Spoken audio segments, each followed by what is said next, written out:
I just got a text from someone who said I made $500 a video. Okay. What a way to start a video, one that's actually pretty important, because we've been here before with the Versus videos. In fact, Wolverine Ultimate has had 3 fights on the channel and is currently 2-1 in the UFC. Yellow tape around his body, it's a fucking homicide. So in the Octagon today, we'll be throwing the Wolverine Ultimate and the Wolverine V2 Chroma. I also have separate reviews on both these controllers. You guys know where they are. And just like with all my Versus videos, this video is not going to be as funny and joke riddled as my other videos because I just don't have time. A lot of things to compare. Let's get to it.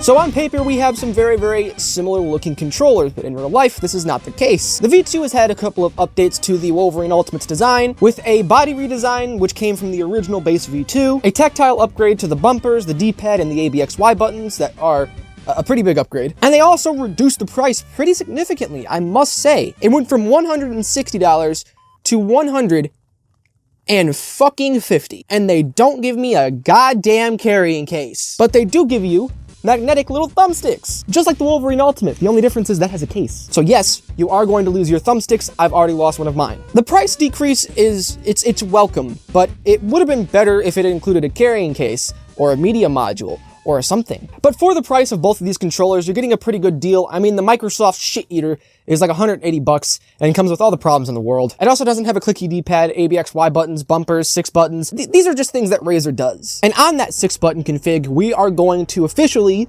start this comparison. Both controllers sport a very, very similar 6-button configuration with 4 on the bottom and 2 in the front, although the 2 in the front have actually been modified from controller to controller. The Ultimates are a bit closer in. You know how those people who have like really wide faces, their eyes are just like here? That's kind of what the Wolverine Ultimate's like. The V2 Chroma has buttons that are a little more molded with the bumpers and the triggers. It's actually pretty comfortable, and in my opinion, it is an upgrade, although they do use very similar switches. Not the same switches, but similar switches. And the buttons on the bottom are very similar, although people are still gonna bitch about these things. Look, I understand. Your hands are tiny. You're an Xbox player. You're probably 8. The button config is not terrible. You just have to give it time to get used to it. The body shape between both controllers does affect how you hold these buttons or how you use them, as the V2 Chroma is a bit chunkier, but the ergonomics of its body shape allow easier access to the buttons. So there's pros and cons with the body shape and the buttons on the bottom of these controllers with both of them. Although they're pretty similar, there's not really a definitive answer for either of these. That story changes though.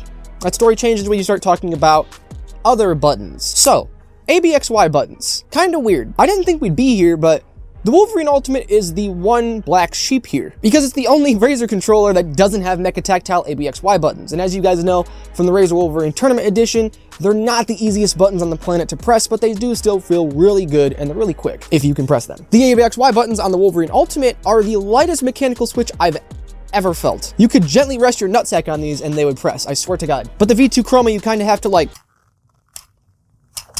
So basically, they're both the extreme ends of the spectrum. I like both sets of ABXY buttons. Personally, the Wolverine Ultimates are a bit easier to use, but I don't really use them. As with 6 buttons, you really don't fucking need to. One thing you do need to use that actually is useful with its switches though, is the D-pad. And this is the only controller I've ever picked up, normal controller, not a fight pad, shut the hell up, that has a tactile D-pad. It has the same Mecha Tactile switches that are underneath the ABXY buttons, and the D-pad in the V2 Chroma. Unlike the Wolverine Ultimate, which has a magnetic swappable D-pad, which is useful if the other one wasn't soul-suckingly terrible. And of course, the Ultimate does not have a clicky D-pad. So, yeah, a circular clicky D-pad is going to be better than pretty much anything, in my opinion, even the separated design the Wolverine Ultimate has. Now, here is something I've wanted to talk about for a second in a video, but I haven't for whatever reason. The Wolverine V2 Chroma had a dead zone issue from release, and they've actually fixed it. If you update your Razer software, you can now actually adjust the dead zones for the V2 Chroma. It only works for the V2 Chroma, apparently, according to everyone in the comment section, but it works for my Ultimate. I don't know why. It's probably because, and I don't know if I'm supposed to be saying this or not, but I got to test the software before it was released to the public. But yeah, dead zone fix, you can adjust them on the V2 Chroma in the software now. The thumbsticks themselves though, how do they compare? They're pretty much identical. They're like these 2 YouTube channels. They're different, but they're not. Fucking clone. You know, I saw this guy delete a bunch of comments about people calling him a random Frank P clone. I am starting beef with everybody today, including this guy. His fucking content sucks. I'm just kidding. I love Kyle's content. I was just seeing if he was watching. Now, triggers. Actually, hold up, one minute. Control freaks don't fit on these thumbsticks. I would just like to point that out. Control Freak apparently is discussing making a separate pair specifically for the Wolverines. We'll just have to see. Actually, you know what? I'm gonna make a campaign and a video about that later. We'll do that later. I don't know. I'm gonna keep these gloves on. The triggers and trigger stop configuration on these controllers are pretty identical. The Wolverine V2 Chroma might be slightly shorter, but not really. However, they are a lot softer. They don't make as much sound. But that's really the only significant difference. They still adjust the dead zones like the Wolverine V2, like the Wolverine Ultimate, and like the Wolverine Tournament Edition, so they're pretty fast. They're not as fast, don't get your panties in a bunch. They're not as fast as Scuff's new controller. Go down in the comment section, call me a liar. Going to anyways, even if I didn't tell you to. And really quickly, the bumpers. This has been a big upgrade in my opinion. I actually saw a couple of people bitching about this in my not bitching, complaining properly. I mean, bitching and complaining are different words to me. They were rightfully complaining about the fact that the Wolverine controllers, the Wolverine Tournament Edition, and the Ultimate, sometimes their bumpers will go out. Mine have started to actually double click on occasion. And they're not really that tactile. They feel really soft after a while once you get the switches worn out. But the V2 Chroma has some extremely clicky bumpers. They're not switches. They're not mechanical switches like everything else. But they're similar. And I would know that they're not mechanical switches because I've taken this controller apart and I am the only human being on YouTube who's done so. And now that we're on that topic, we're going to talk about some negatives. Oh my fucking God. I caught it. Oh shit, that's a far drop. If you couldn't tell by the shitty window in the background, this is the basement, and the floor is literally concrete. So, people enjoy my negative side for whatever reason. I mean, I suppose that's just how YouTube and the internet works. Negativity is always going to draw more attention, but holy shit, bro. The Wolverine Ultimate is an unbelievably easy controller to disassemble.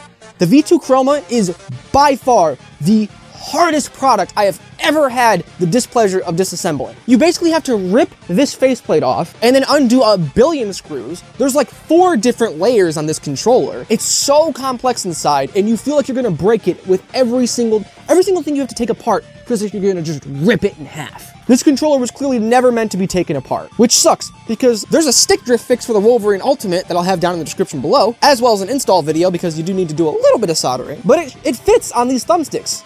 The problem is that the controller is so dense and compact and has this plastic plate right over the thumbsticks, so you can't fit them in there. So there would be a stick drift fix for both of these controllers, but there isn't. It's only for the Wolverine Ultimate. Again, check that video. And stick drift is, unfortunately, a somewhat common occurrence in the controller scene. Even with the Wolverine controllers, they still do get it. Every single controller will. It is literally the most unavoidable thing on the planet. You would have an easier time trying to stop Joe Biden from fucking kids than you would trying to stop stick drift from ever happening on your controller. It's not gonna happen. I don't know if Biden fucks kids. He probably does. But really, that's the only negative things I have to say about these controllers. They're not that bad. Especially when you compare them to everything else on the market. I mean, at least Razer actually has footage out there of them testing their controllers. But you guys feel me. These aren't the worst controllers on the market. Not even close. They're not as riddled with issues as the Elite Series 2, but they are harder to get used to because of their button design, which is what a lot of people, you know, they have a gripe about. Which is understandable. Paddle designs, they're not always easier to use, but they do look easier to use. So, I suppose the biggest question is, how do these things perform in game? And I'm about to show you guys some gameplay, but I would like to say really quick. The Wolverine Ultimate feels a tiny tad bit smoother, but not by a significant amount, and that's in regard to thumbstick movement. Other than that, these controllers are pretty similar. The mechanical switches on the 2 front buttons allow me to do very quick actions, like in Fortnite, editing and selecting my edits. So I'll show you guys some gameplay. I'm not sure what games I'm gonna play. So here is their gaming performance. But I'm not impressed by your performance, and I look forward to fight you in the near future.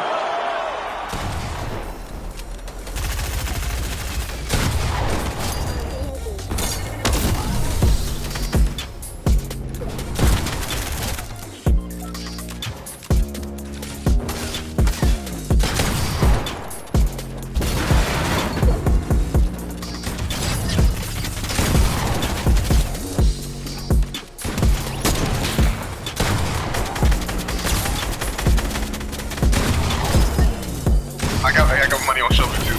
I'm the default. Look at him. He's so clean now. I swear, if Shelby doesn't win this, bro, I'm gonna be so mad. Go, Shelby, go. Yeah, Shelby. Let's go, Shelby. No way, bro. Let's go, Shelby.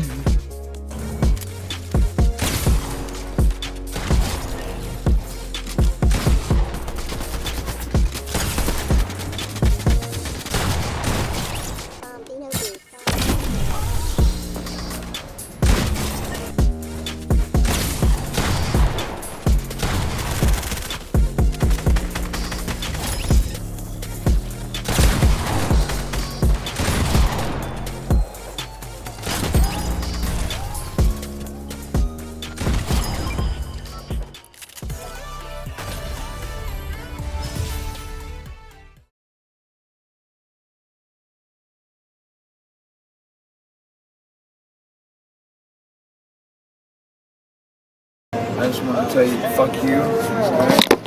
Double. Fuck you.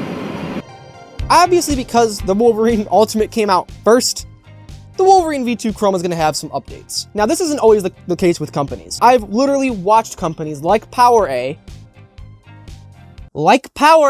release a new controller that had all the exact same issues that the last controller had, which I'm still very upset about the Wolverine, the Fusion Pro 2. The Wolverine V2 Chroma is not a Fusion Pro 2. The Wolverine V2 base version kind of is, but this one isn't. I really don't think that. It's $10 cheaper and comes with a huge upgrade to the D-pad, an upgrade to the ABXY buttons, an upgrade to the bumpers, a button design that's very similar but been slightly updated, and a body design that actually helps to reach those buttons. As well as things like USB-C, you have, well, you don't have a media module anymore, which sucks. But you do have a little volume adjuster. You use that plus the D-pad to turn the volume up and down. It's kind of like a function button. But all in all, I do have to say that the Wolverine V2 Chroma seems a lot more competitive based. While the Wolverine Ultimate, it is a very competitive controller. It's one I've been using for very competitive play for over a year and a half now. It has a lot more quality of life features like the media module, like the carrying case, like the swappable D-pads, and a spot to actually put your magnetic thumbsticks. All in all, both these controllers are great and I could heavily recommend both of them. But if you're really just going for that competitive, I want to be the best, V2 Chroma probably is for you. But if you like the things like having mic mute and having the ability to swap whatever button you want to the buttons on the bottom or buttons on the front at any point in time, the Wolverine Ultimate will probably do you a bit better. In terms of in-game performance, they're both pretty similar controllers. I'm pretty sure you guys really couldn't even tell the difference between gameplay, which is really, really fucking telling. So, declare the winner by knockout, the V2 Chroma. Please leave some comments down below about this review, whatever other things you guys want to see me compare, and I'll be sure to take a look at all the comments. I will read every last fucking comment. How about that? Some of them are probably gonna be about my lapel mic. I'm not holding it this time because someone bitched about it, and it's actually his fault that this is happening. So if my audio sounds terrible this video, you guys know who to blame. I love you guys. Members, I'll show you guys some scuff shit before everybody else. How about that? And for the rest of you, well, everybody, I hope you guys enjoyed. If you did, there's buttons down below, so you can show me that you enjoyed, or you can come to my house and shake my hand. Don't come to my house. If you come to my house, I will shoot you. I love you guys. I hope to see you guys not at my house. Peace.